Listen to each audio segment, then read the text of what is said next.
പട്ടിക്കാട് പോയിക്കോളേ. പട്ടിക്കാട് ജാമിയ നൂരിയുടെ സമ്മേളനത്തിൽ പങ്കെടുത്താൽ ഒരു കൊല്ലത്തെ ദോഷം അല്ലാഹു പുറത്തു തരും. അസ്സലാമു അലൈക്കും വറഹ്മത്തുള്ളാഹി വബറകാതുഹു. പ്രിയപ്പെട്ട സഹോദരങ്ങളെ, സുഹൃത്തുക്കളെ, ഒരു കിടിലൻ ഓഫർ കണ്ടു.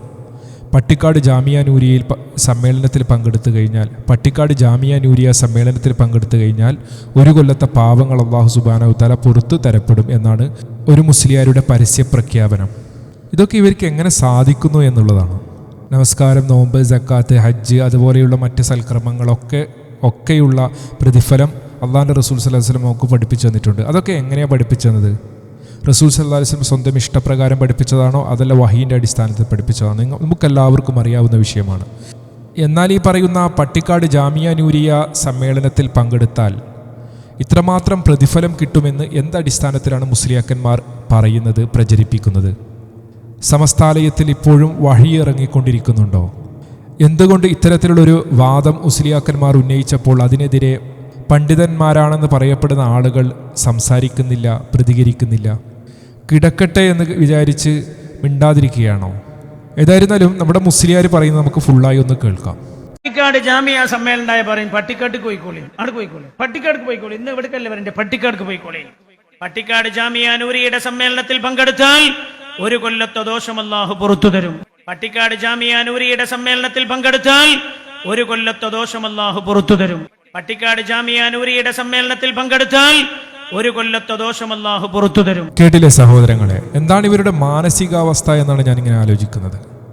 ഇത് ഇസ്ലാം മതമല്ലേ? ഇങ്ങനെ തോന്നിയതുപോലെ അങ്ങ് പറയാൻ വേണ്ടി പറ്റുമോ? ഇതൊക്കെ കേട്ടിരുന്ന ആ മുന്നിലിരിക്കുന്ന ശ്രോതാക്കളുടെ മാനസികാവസ്ഥയാണ് ഞാൻ ആലോചിക്കുന്നത്. അടിമകളെ കണക്ക് കൊണ്ടു നടക്കുകയാണ് പുരോഹിതവർഗം.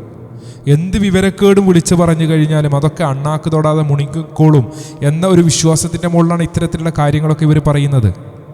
എന്നാൽ ഇതിൽ നിന്ന് പുറംതിരിഞ്ഞ് നടന്നാലോ? ഇപ്പോൾ ചില ഫൈസിമാരും ആളുമൊക്കെ ഇതിൽ നിന്ന് പുറംതിരിഞ്ഞ് നടന്നല്ലോ.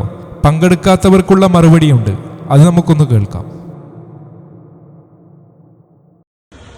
ഇതിനോട് അനുകമ്പ കാണിക്കാതെ, ഇതിനോട് പുറംതിരിഞ്ഞു നിന്നുകൊണ്ട്, ഇതിനെ വാക്കുകൊണ്ടോ പ്രവർത്തിച്ചുകൊണ്ടോ മറ്റോ ഇതിൽ നിന്ന് ഇറങ്ങിയതായ ഏതെങ്കിലും ഒരു ഫൈളി പുറംതിരിഞ്ഞേൽക്കുന്നുണ്ടെങ്കിൽ വിരൽ കടിക്കേണ്ട ഒരു ഘട്ടം അവർ തരണം ചെയ്യേണ്ടി വരുമെന്നതിൽ സന്ദേഹമില്ല. അല്ലാഹു സുബ്ഹാനഹു വ തആല അതിൽ നിന്നൊക്കെ നമ്മെ രക്ഷപ്പെടുത്തി അനുഗ്രഹിക്കുമാറാകട്ടെ.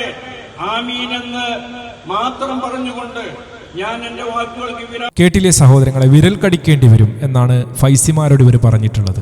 സമസ്താലയത്തിൽ ആഭ്യന്തര പ്രശ്നങ്ങൾ അതിരൂക്ഷമാണ് എന്ന് നമുക്കെല്ലാവർക്കും അറിയാം. അതിലേക്കൊന്നും നമുക്ക് കടക്കേണ്ട ആവശ്യമില്ല.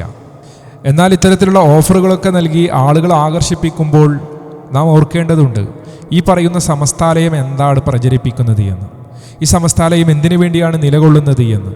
നമുക്കെല്ലാവർക്കും അറിയാം, ഈ സമസ്താലയം രൂപീകരിച്ചതും അത് നിലനിൽക്കുന്നതും തന്നെ അള്ളാഹു അല്ലാത്തവരോട് വിളിച്ചു പ്രാർത്ഥിക്കുന്ന അവസ്ഥയിലേക്ക് സമൂഹത്തെ കൊണ്ടെത്തിക്കുക എന്നും, അള്ളാഹുവിനെ മാത്രം വിളിച്ചു പ്രാർത്ഥിക്കണം എന്ന് പറയുന്ന ബിദ്അത്തുകളും ഷിർക്ക് ഖുറാഫാത്തുകളും ഒഴിവാക്കണമെന്ന് പറയുന്ന ആളുകളെ പുത്തൻവാദികളും പിഴച്ചവരും കൂട്ടാൻ പറ്റാത്തവരുമൊക്കെയായി ചിത്രീകരിച്ച് സമൂഹത്തിൻ്റെ മുന്നിൽ ഒറ്റപ്പെടുത്തുക എന്ന ലക്ഷ്യമൊക്കെ വെച്ചുകൊണ്ട് തന്നെയാണ് എന്ന് നമുക്കെല്ലാവർക്കും അറിയാവുന്ന ഒരു വിഷയം തന്നെയാണ്. അത് മുസ്ലിയാക്കന്മാരെ തന്നെ തുറന്ന് പറയാറുമുള്ളതാണ്. നമ്മൾ പല വീഡിയോകളിലും അത് കണ്ടതുമാണ്. എന്നാൽ ഇതുമായി ബന്ധപ്പെട്ടൊക്കെ പ്രവർത്തിക്കുന്ന ഒരാളുടെ ഒരു സംസാരം നമുക്ക് കേൾക്കാം. മരിച്ചുപോയ മഹാന്മാരെ വിളിച്ച് പ്രാർത്ഥിക്കുന്ന, മരിച്ചുപോയ മഹാന്മാരെ വിളിച്ച് പ്രാർത്ഥിക്കാൻ ആഹ്വാനം ചെയ്യുന്ന, മരിച്ചുപോയ മഹാന്മാരെ വിളിച്ച് പ്രാർത്ഥിക്കാൻ വേണ്ടി പ്രത്യേക മജ്‌ലിസുകൾ ഉണ്ടാക്കുന്ന, അതിനുവേണ്ടി ഒരുപാട് സമയങ്ങൾ കണ്ടെത്തുന്ന, അതിനുവേണ്ടി വലിയ രീതിയിലുള്ള പ്രോത്സാഹനം നൽകുന്ന ഈ പുരോഹിതന്മാരുടെ കൂട്ടത്തിൽപ്പെട്ട ഒരു മുസ്ലിയാർ തന്നെ ബദരീങ്ങളെ വിളിച്ച് പ്രാർത്ഥിക്കാൻ വേണ്ടി ദുആ ചെയ്യുവാൻ വേണ്ടി പറയുന്നത് നമുക്കൊന്ന് കാണാം. അതാണ് മോയിൻകുട്ടി വൈദ്യർ പറഞ്ഞത്. നിങ്ങൾ നല്ല മനസ്സോടെ ഖാലിസായ കരുത്ത് കൊണ്ട് വിളിത്തുമൻ ബദരീങ്ങളാ, ഹാദിറുണ്ട് വിടത്തിലും തന്മൂർ അത് പോൽഷണം ഹാസില. ആ വാചകത്തിന്റെ അർത്ഥം നോക്ക് നിങ്ങൾ. നല്ല നെയ്യത്തോടു കൂടി നിങ്ങൾ ബദരീങ്ങളെ എന്ന് വിളിച്ചാൽ, നല്ല നെയ്യത്തോടു കൂടി നിങ്ങൾ ബദരീങ്ങളെ എന്ന് വിളിച്ചാൽ, ഖാലിസായ കരുത്ത് കൊണ്ട് വിളിത്തുമൻ ബദരീങ്ങളാ, ഹാദിറുണ്ട് വിടത്തിലും തന്മൂർ അത് പോൽഷണം ഹാസില. ഉള്ളുറപ്പിലൊരുത്തൻ കോനിൽ ബിഹഖിഹിം ദുആ തേടുകിൽ, ബിരുത്തമേത് ഫുശുത്തിലാകിലും കിട്ടും ഉത്തരം അജിലായി.